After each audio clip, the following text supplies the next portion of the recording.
இந்த உலகத்தில் என்னை யாரும் கவனிக்கவில்லையே, என்னை எல்லாரும் ஒதுக்கிவிட்டார்களே என்று சொல்லி பேசுகிறவர்கள் அநேகம் இருக்கின்றார்கள். ஆம், அதனாலே அவர்களுடைய நம்பிக்கை குறைந்து போகிறது. அவர்களுக்கென்று கடவுள் வைத்திருக்கிற வெற்றியான வாழ்வை அவர்களால் அடைய முடியாமல் போகிறது. பிரியமானவர்களே, வேதம் நமக்கு என்ன சொல்லுகிறது தெரியுமா? ஏசாயா தீர்க்கதரிசியின் புஸ்தகத்திலே 43ஆம் அதிகாரத்தை நீங்கள் வாசித்து பார்ப்பீர்கள் என்றால் அவர் சொல்லுகிறார், உன்னை பெயர் சொல்லி அழைத்தேன், நீ என்னுடையவன் என்று சொல்லுகிறார்.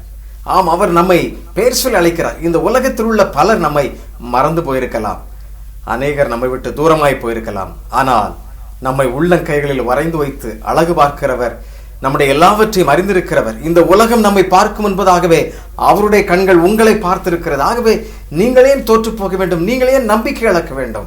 நீங்கள் தேவனுக்கு முக்கியம். அவர் உங்களை பெயர் சொல்லி அழைத்திருக்கின்றார். அவர் உங்களை மறக்கவே இல்லை. இந்த உலகத்தில் அநேகர் மறக்கலாம், அவர் உங்களது நினைவாக இருக்கின்றார். நம்புகிறீர்களா? உங்களுக்கு வெற்றி நிச்சயம். உங்களை பெயர் சொல்லி அழைத்த தேவன் இன்றைக்கும் உங்களோடு கூட இருக்கிறார். உங்களுக்கு வாழ்வு கொடுப்பார். Thank you. God bless you.